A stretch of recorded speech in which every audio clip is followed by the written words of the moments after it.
आज महाशिवरात्री आहे आणि पहिला पार्ट मी ऑलरेडी अपलोड केलेला आहे, तर हा मी नेक्स्ट पार्ट अपलोड करणार आहे. कारण की आता माझी पूजा वगैरे झाली आणि मी चेंज केली आहे. साडी घातली होती पण आता परत व्हाईट कलरचा ड्रेस घातला, कारण की मग कामं करायला बरं पडतं. मला साडी असली की पटकन कामं करता येत नाही, साडीची एवढी सवय नाही आहे. सो मी चेंज केला ड्रेस आणि आज मला खाली पण जायचं आहे, साडी घालून मी जाऊ शकत नाही. आणि आज काही काम नाही, आज खिचडी. पूजा झाली की काहीच काम नसतं ना उपवासाच्या दिवशी, फक्त खिचडी बनवायची आहे आणि बहुतेक संध्याकाळी वडे बनवल मी, साबुदाणा वडे आणि दही मस्त लागतं त्याच्याबरोबर. तर एवढंच आणि जास्त काही नाही. उपवासाला काय असणार आहे, फळं वगैरे. काही लोक पूर्ण निर्जली उपवास करतात नुसती फळं खाऊन. ॲक्च्युली याच्या मागचं रिझन काय माहिती आहे का, उपवासानंच देव प्रसन्न होतं असं काही नाही आहे, पण आपली डायजेस्टिव्ह सिस्टीम आहे ना व्यवस्थित राहण्यासाठी उपवास केला पाहिजे एखाद्या दिवस, म्हणजे व्यवस्थित हेल्थसाठी चांगलं आहे ते. तर आता मी खिचडी बनवणार आहे. तर खिचडीमध्ये मी काही लोक जिरे आणि कोथिंबीर घालतात, पण आमच्याकडे नाही घालत.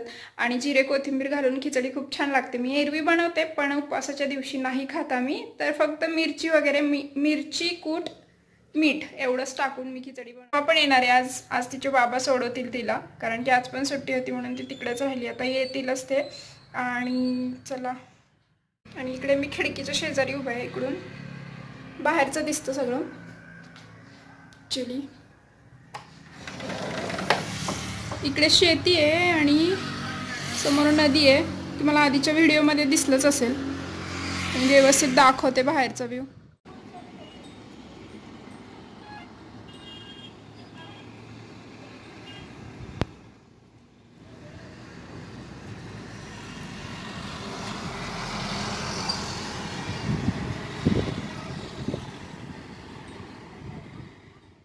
आजचं वातावरण मस्त आहे, हवा सुटली आहे मस्त बाहेर. ऊन पण तेवढंच आहे, पण थंड हवा पण तेवढीच येते.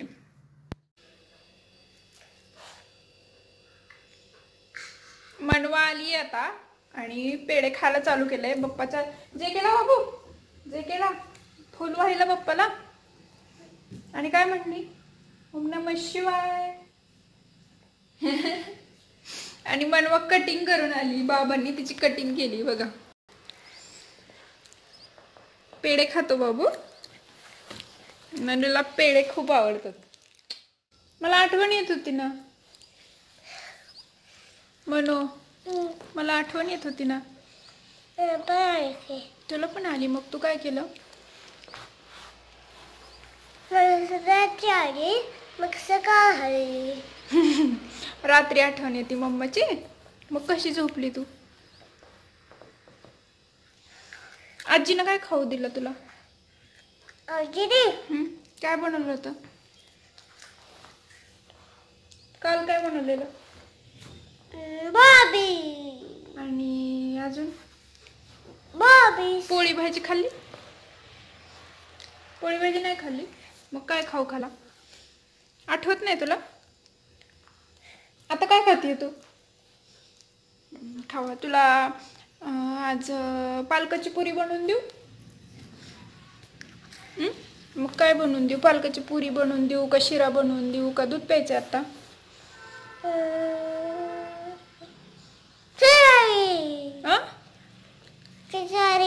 खिचडी. खिचडी खिचडी मोठ्या माणसांनी खायची असते, लहान मुलांना नसतो उपवास. लहान मुलांनी जेवण करायचं, पुरी भाजी खायची.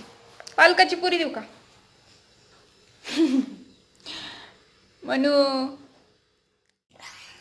तर आता आमचे तात्या आले होते आणि थोडा वेळ थांबले, ते सरबत घेऊन गेले.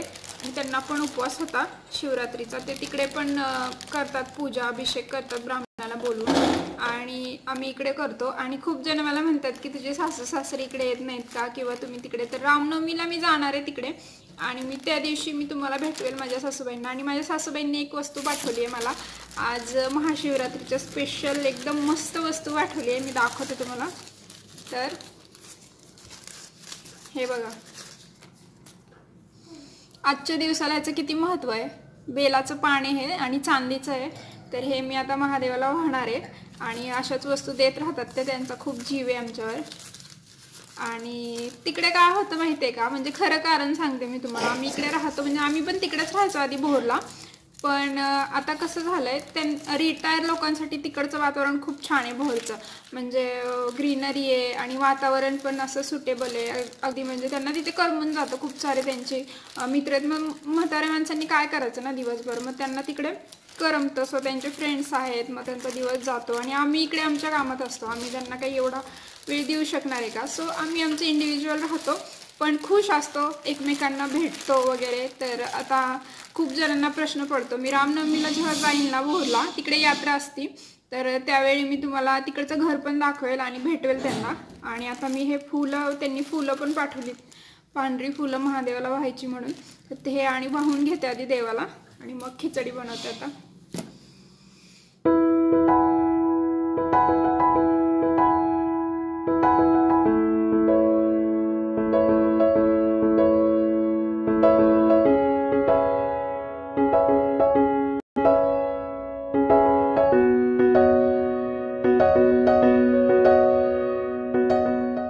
बनवणार आहे आणि आईंनी थोडे पापड पण पाठवलेत.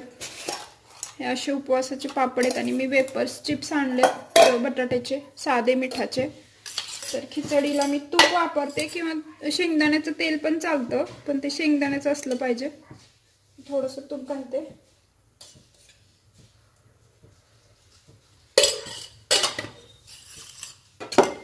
आणि तूप नेहमी मी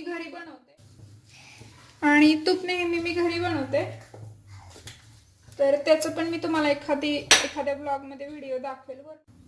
तर खिचडी याच्यात मी थोडंसं हे घालणार आहे, काय दाण्याचा कूट मिक्स करून घेते आणि मग टाकते याच्यात. तर तुपामध्ये मी फक्त मिरची घालणार आहे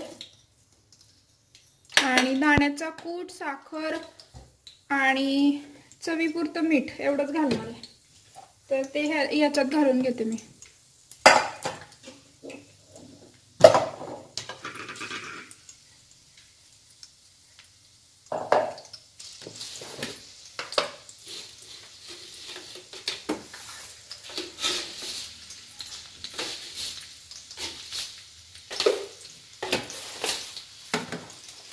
ते आता याच्याकरता घालते म्हणजे मिक्स व्हायला सोपं जातं, मिक्स होतं पटकन ते.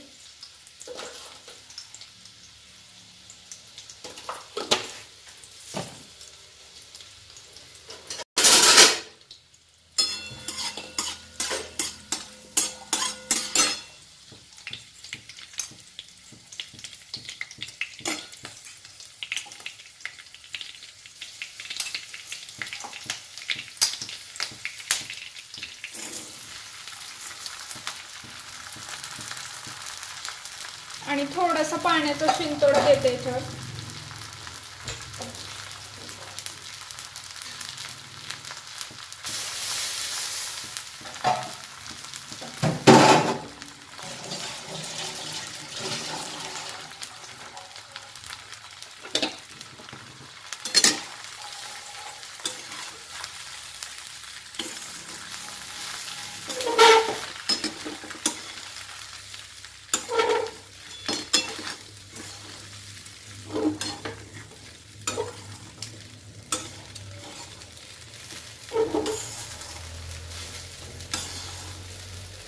खूप जर खिचडी कोरडी वाटत असेल तर मी काय करते, त्यात थोडंसं परत तूप घालते, म्हणजे थोडी सॉफ्ट बनते ती.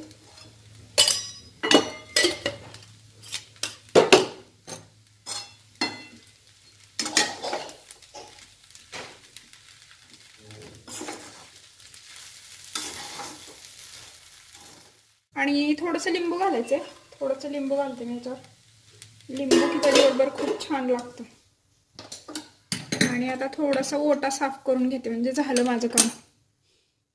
आता खिचडी पण तयार होईल. आणि माझी आई आहे ना लाल तिखटाची खूप मस्त खिचडी बनवते. आणि आम्ही पूर्वी खूप खिचडी खायचो. लग्नाच्या आधी खूप खिचडी असली की मुद्दाम उपवास करायचो आणि लिंबू पिळून मस्त खिचडी खायला आवडायची आम्हाला. जेवण संध्याकाळचं आईला गुरुवार असायचा, तर तेवढ्यासाठी आम्ही आईला खिचडी बनवायला सांगायचो आमच्यासाठी पण. आणि तेव्हा खूप मजा वाटायची खिचडी खायला. पण आता एवढं नाही आवडत, आता त्रास होतो खिचडी खाल्ली की. आणि लग्नाच्या आधीचं आयुष्यच वेगळं असतं, खूपच वेगळं असतं. लग्नानंतर काही आवडी-निवडी राहतच नाहीत, सगळ्याच भाज्या खायला लागतात. आपण सगळंच बनवतो आणि सगळंच ज्याला करायचं त्याला सगळं खायला लागतं, असंच असतं. तर मी थोडंसं दूध घेणार आहे, कारण की खूप खिचडी मी नाही खात उपवासाला. पंकज खातील खिचडीनं, मला खूप त्रास होतो ॲसिडिटीचा, त्यामुळे दूध आणि मग केळी घेईल. काय आलंय बघ तिकडे, हे बघ चिमण्या आल्यात. खिडकी उघडी ठेवली ना तू?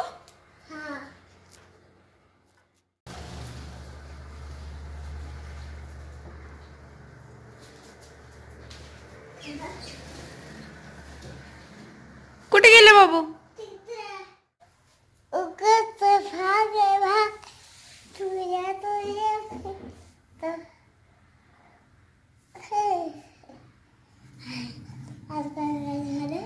तोळा तोळा जीव मला नाही येत, तू म्हण. तिथं उभी राह. समोर पुढे.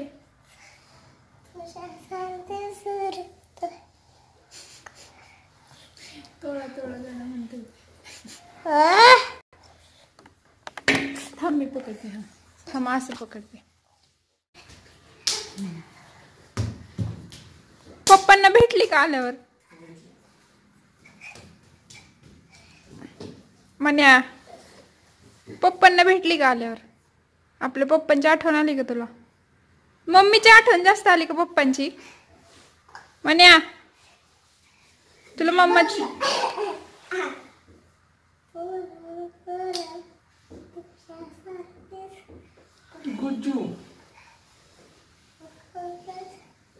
तिकडून ऊन आलं की अंधार येतो याच्यावर.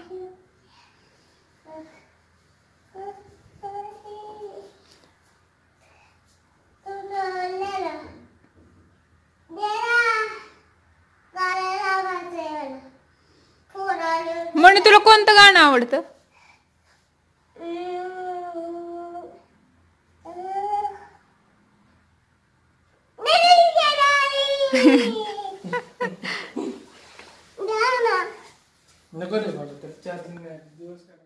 आता मी वडे बनवते आहे, साबुदाणा वडे. तर साबुदाणा, कूट, हे मिरचीची पेस्ट बनवली आहे, मीठ, बटाटे उकडून घेतलेत आणि थोडीशी साखर. ते हे सगळं आता मिक्स करून घेते. आणि हे बटाटे थोडे क्रश करून घ्यायचे, उकडून घेतलेत मी आत्ताच. आणि तुमच्याकडे जर पावभाजीचं स्मॅशर असेल तर त्यानं पण तुम्ही हे बटाटे क्रश करू शकता. तर मी इकडे मळून घेतलं आहे. आता वडे बनवून घेते छोटे छोटे, आणि जेव्हा खायचं असतं तेव्हा मग तळून घेणार गरम गरम. आणि दह्यात थोडी साखर घालून त्याच्याबरोबर हे वडे सर्व करणार. आणि त्याचबरोबर मी आज रताळे जे असतात स्वीट पोटॅटो, त्याची खीर बनवते. तर ती खूप इझी असते आणि मी पहिल्यांदाच बनवणार आहे आईला विचारून, कारण की आम्ही शक्यतो मी खात नाही, पण आता 2 टाईम खिचडी खायची तर काहीतरी दुसरं पण पाहिजे म्हणून मी खीर बनवते आहे त्याच्याबरोबर. आणि बटाट्याबरोबर मी ते स्वीट पोटॅटो पण उकडून घेतलेत, तर त्याची खीर पण तुमच्यासोबत शेअर करते. खूप इझी आणि सिम्पल आहे.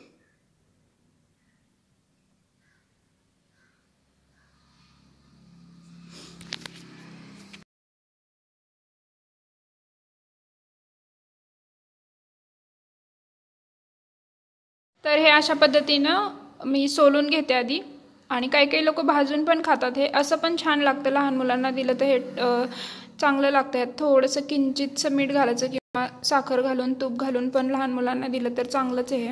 आणि आता हे मी सोलून घेतलं आहे, तर थोडंसं खिसणीनं खिसून घेणार आहे. तुम्ही हातानं पण स्मॅश करू शकता, पण खिसणीनं मी याकरता खिसून घेणार आहे, कारण की मग आपण जेव्हा ते खीरमध्ये टाकतो किंवा मिक्स करतो दुधामध्ये तर ते खूप गुठळ्यासारखं होतं, म्हणजे एकीकडे दूध आणि एकीकडे रताळी असे होतात. त्यामुळे ते मिक्स होण्यासाठी मी खिसून घेणार आहे. तर ही खोबऱ्याची जी खिसणी असते खिसण्याची, तर त्यानं खिसून घेते. आणि काही नाही, सिंपल प्रोसेस आहे. का ज्यात तुम्हाला खीर बनवायची त्यात थोडंसं तूप घ्यायचं, त्याच्यात हे थोडंसं फ्राय करायचं आणि साखर आणि दूध घालायची. आणि वरून पण तुम्ही त्याच्यावर तूप सोडून मग वाढू शकता गरम गरम. थोडंसं खिरीसारखं करायचं, थोडंसं घट्ट, म्हणजे चांगलं लागतं. आणि साखर वगैरे प्रमाणात टाकायची, म्हणजे आवडीनं खातात सगळे. तर तुम्ही अशा पद्धतीनं हे स्वीट पोटॅटो नक्की बनवून बघा. तर खूप छान झालेली, नक्की ट्राय करा. आणि एरवी पण तुम्ही लहान मुलांना ही खीर बनवून देऊ शकता, पौष्टिक आहे.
आजचा व्हिडिओ मी आता इकडेच एंड करते. भेटूयात एका नवीन व्हिडिओ सोबत. तोपर्यंत बाय बाय.